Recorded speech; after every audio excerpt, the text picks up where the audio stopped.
A'udzubillahi minasyaitonirrajim. Bismillahirrahmanirrahim. Assalamualaikum warahmatullahi wabarakatuh. Alhamdulillahilladzi arzala kitaba bil haqqi basira wa nadhira li futuhi qulubil mu'minina wal mu'minat wal muslimina wal muslimat. Asyhadu an la ilaha illallah wa asyhadu anna Muhammadan abduhu wa rasuluh. Allahumma sholli wa sallim wa barik alaihi wa ala alihi wa sahbihi ajmain. Saudara-saudariku jamaah rahimakumullah dimanapun kalian berada. Pada kesempatan kali ini semoga kita semuanya dalam keadaan sehat walafiat, baik jasmani lebih-lebih rohaninya. Dan semoga saudara-saudara kita yang mungkin pada saat hari ini mengalami kesulitan, semoga semuanya diperjalankan oleh Allah Subhanahu wa Ta'ala untuk menyelesaikan segala persoalan-persoalan dengan mudah dan lancar. Pada kesempatan kali ini kami akan menyampaikan sebuah bimbingan kerohanian, di mana bimbingan kerohanian ini mengajak hati untuk mengesahkan Tuhan. Pada kesempatan kali ini kami akan menyampaikan sebuah judul, mengeluarkan zakat pada hakikatnya. Apa perbedaan pandangan mengeluarkan zakat secara syariat dan apa perbedaan mengeluarkan zakat secara hakikat? Tentu hal ini tidak sama dengan pandangan syariat dan pandangan hakikat, itu tentu tidak sama. Tetapi hal ini walaupun tidak sama, walaupun adanya perbedaan, janganlah membuat gagal faham terlebih dahulu. Janganlah membuat menjadikan perpecahan saling salah menyalahkan. Kalau secara syariatnya mengeluarkan zakat artinya mengeluarkan secara fisik mengenai harta atau sebuah benda. Di dalam syariat ada yang namanya zakat fitrah, ada yang namanya zakat kol, ada zakat mal, dan lain-lain sebagainya. Dan zakat itu wajib dikeluarkan dari mulai belum mengenal Allah sampai dengan meninggal dunia. Itu sudah ditata di dalam tatanan syariat, dan kita semuanya, saya yakin dan percaya, semua sudah mengerti dan sudah memahami tentang zakat secara syariatnya. Lalu bagaimana mengeluarkan zakat secara hakikatnya? Pandangan mengeluarkan zakat secara hakikatnya adalah mengeluarkan sifat-sifat yang tercela di mata Allah Subhanahu wa Ta'ala. Itulah pandangan secara hakikatnya mengeluarkan zakat, yaitu itu mengeluarkan sifat-sifat yang tercela di mata Allah. Di mana seperti halnya kita telah merebut pakaiannya Allah, merebut sifat-sifat wajibnya Allah. Itu semuanya harus dikeluarkan. Salah satu contohnya adalah wujud. Yang namanya wujud itu artinya kan ada. Dan yang harus ada itu hanyalah Allah Subhanahu wa ta'ala. Tetapi kebanyakan manusia ini, mereka atau kita merasa wujud itu makhluk.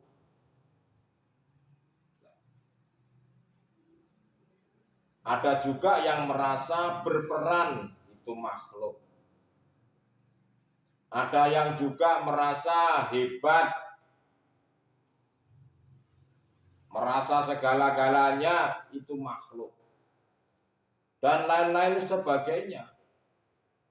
Itu artinya kita telah merebut pakaiannya Allah, merebut sifat-sifat wajibnya Allah.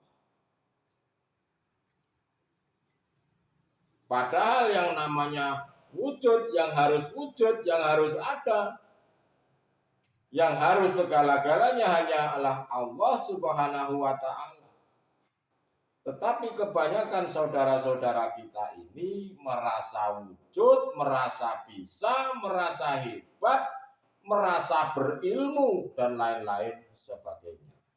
Itu artinya kita telah merebut pakaiannya Allah, merebut sifat-sifat wajibnya Allah. Itu harus dikeluarkan. Secara hakikatnya sifat-sifat seperti itu, sifat-sifat tercela seperti itu harus dikeluarkan dari hatimu. Pada intinya adalah mengeluarkan apa yang tadinya merupakan sifat-sifat wajibnya Allah, yang telah engkau rampas oleh makhluk atas pengakuan makhluk, itu keluarkan.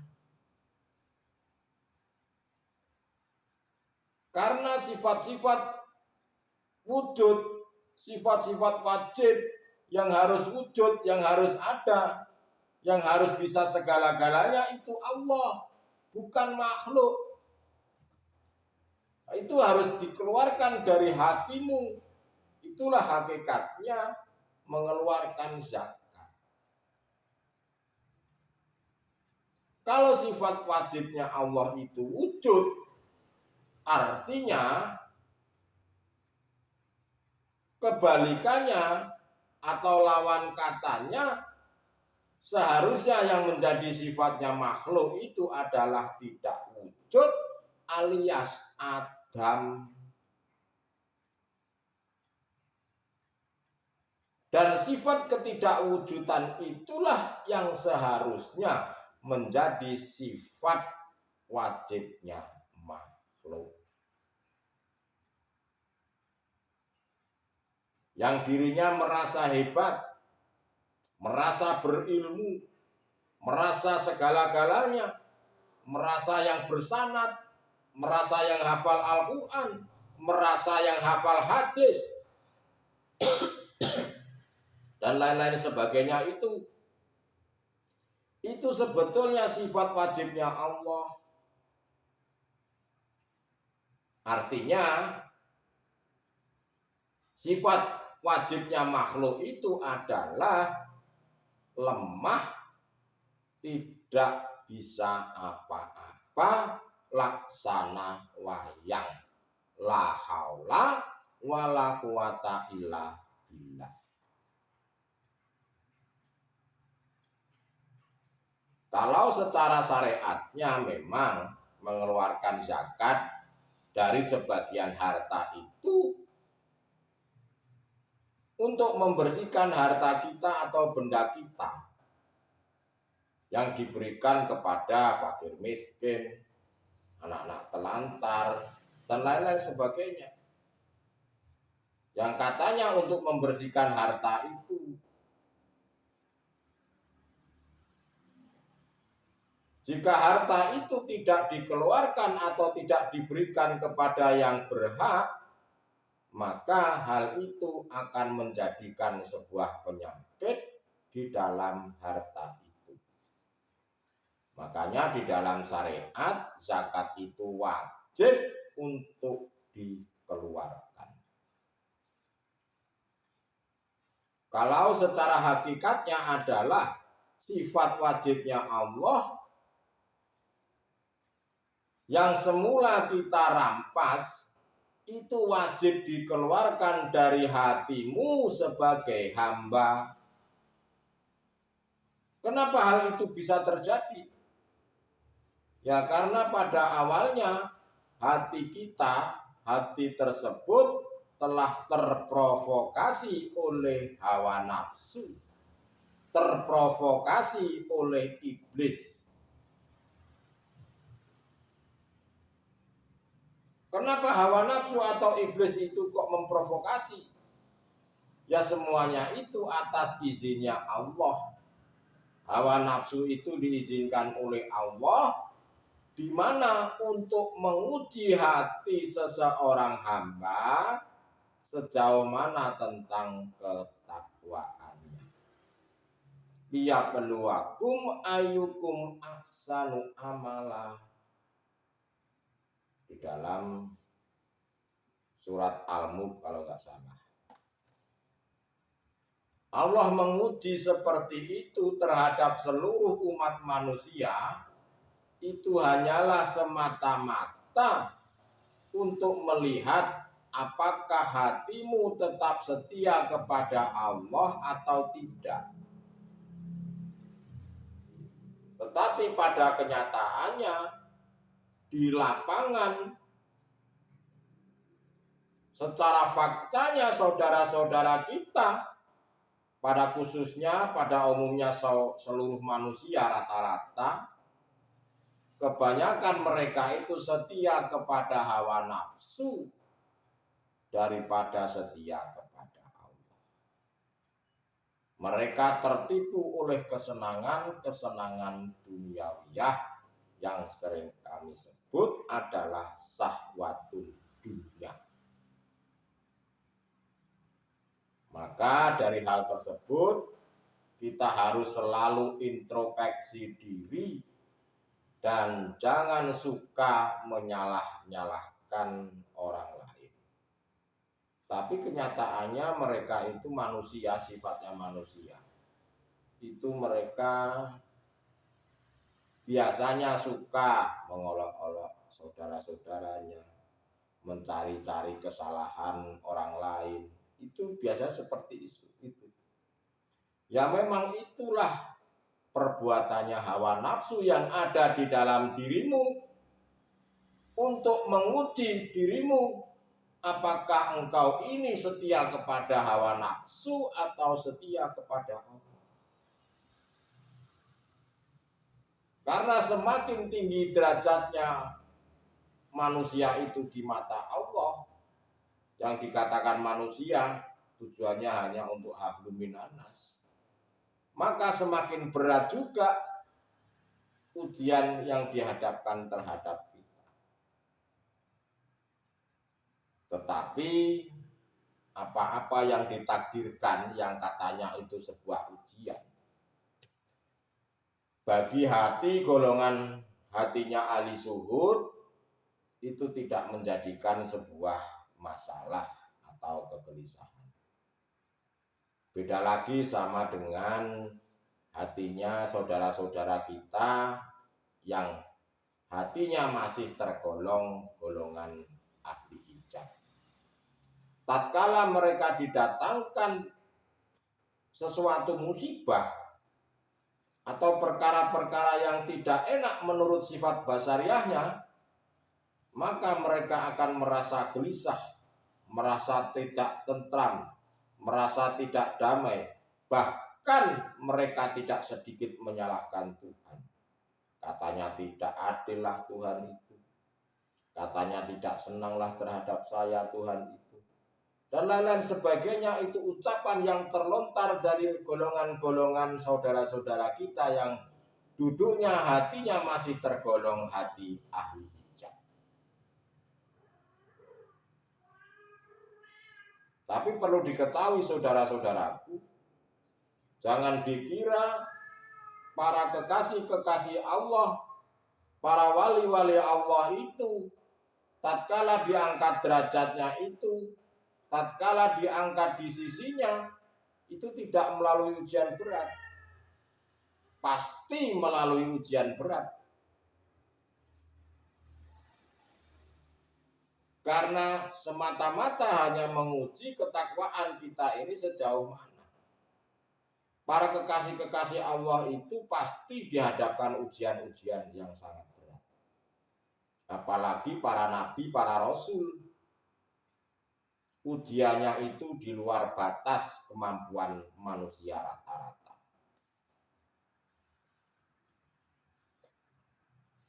Saudara-saudariku jamaah rahimakumullah dimanapun berada, mengenai zakat, mengeluarkan zakat pada hakikatnya, jadi apa yang kita akui di dalam hati yang seharusnya menjadi sifat wajibnya Allah, itu harus kita lepaskan, harus kita keluarkan. Makanya di dalam ajaran hakikat menuju makrifat itu ada yang namanya istilah taholi, tahali, dan tajali. Kalau taholi itu masih kental dengan pengakuan makhluk yang segala-galanya. Tetapi yang namanya tahali itu proses pembersihan hati, pembersihan kotoran-kotoran hati tentang kesenangan-kesenangan duniawi. Jika Anda sudah melakukan proses tahali, tahali itu nanti akan diperjalankan oleh Allah manakala diri Anda serius untuk bertemu dengan Allah. Kalau sudah bertemu pada Allah, nanti Anda akan mengerti apa itu tajalli pada Allah.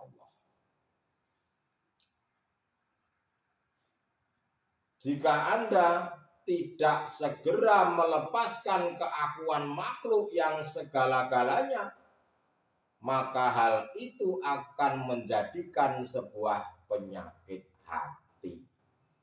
Itu maksud daripada mengeluarkan zakat pada hakikatnya.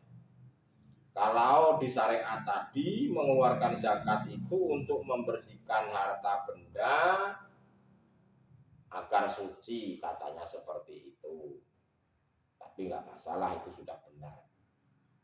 Tetapi secara hakikatnya mengeluarkan zakat itu adalah melepaskan keakuan rasa makhluk ini yang segala-galanya, itu lepaskan.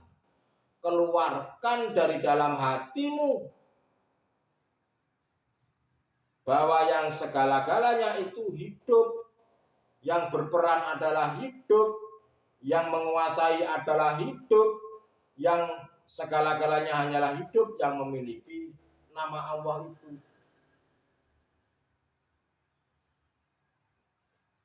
Jika tidak engkau segera lepaskan keakuan makhluk di dalam hatimu, maka itulah yang menjadikan tutupnya hati, menjadikan kotoran hati, menjadi sebuah penyakit hati. Terjadi sum'ah, terjadi sombong, terjadi riya, terjadi merasa alim, merasa segala-galanya, merasa bisa, dan lain-lain sebagainya. Itulah penyakit hati yang menjadikan hatimu sakit. Jika penyakit hatimu tidak engkau keluarkan dan sampai mati, maka engkau akan mengalami sakit selama-lamanya setelah jasad jasmaniah ini kembali di dalam tanah. Makanya kita harus melakukan pembersihan kotoran-kotorannya hati.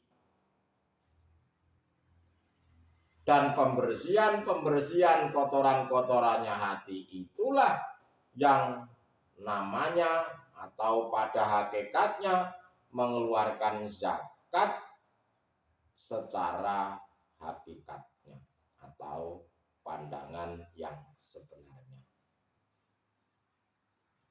Itulah saudara-saudaraku mengenai mengeluarkan zakat pada hakikatnya.